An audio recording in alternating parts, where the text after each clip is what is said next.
Conservative writer and, of course, former RNC spokesperson Tim Miller recently pushed out an op-ed in the conservative paper The Bulwark, where he warned Republicans to not immediately jump into the cult of Ron DeSantis after leaving the cult of Donald Trump.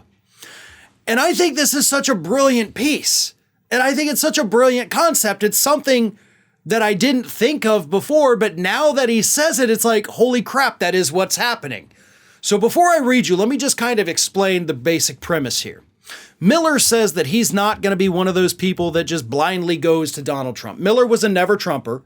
So he says he's not going to go blindly to Ron DeSantis. Excuse me, I said that wrong at first. But he says he sees too many people already doing that, especially the never Trumpers. Because they're looking out there like, oh my God, we need somebody. Hey, Ron DeSantis, his name's not Donald Trump. Let's just go to him. He's now the greatest thing since sliced bread. We love you, Ronnie.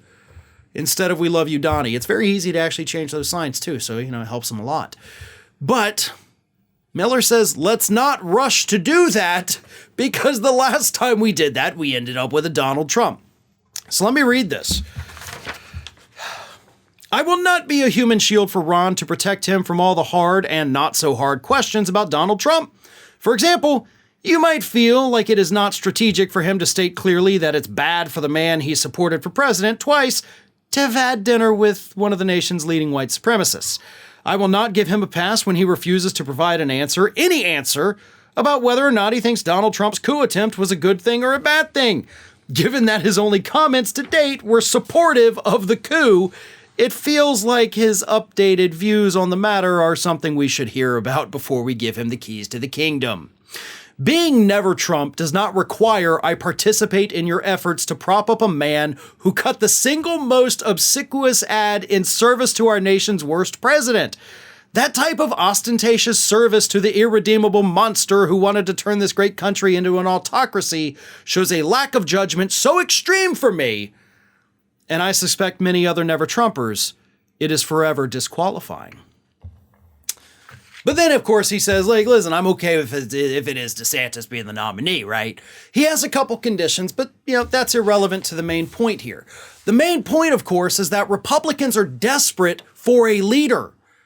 And they have been. This was actually something I've been talking about over at Ring of Fire since George W. Bush was president. Republicans latched on to Ronald Reagan. And for decades after that, acted like Reagan himself was a god. The dude wasn't, overwhelmingly loved while he was in office. He wasn't overwhelmingly hated like the Republicans we have today, but he did some pretty horrible things. A lot of horrible things, by the way, that have lasting consequences to today. And looking back, most people now are like, yeah, I'm not exactly keen on Reagan. But Republicans latched on to him because he was a leader and he was a winner. They didn't really have that with George W. Bush. They tried it, but he just wasn't that kind of, fire rod. Lightning rod. Fire rod. I'm sorry, that was weird. But then along came Donald Trump, right? He finally filled that void that Republicans have been trying to fill since Reagan left office.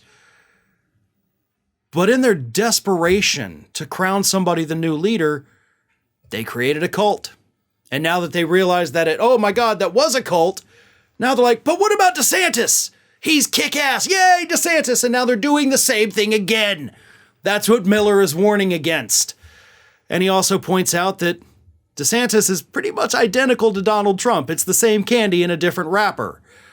But like so many other Republicans, even Miller at the end of it admits, you know what, though? I'm kind of okay with this candy at the end. So he warns people not to fall into that trap before ultimately falling into that trap. Hey everyone, this is Aspen.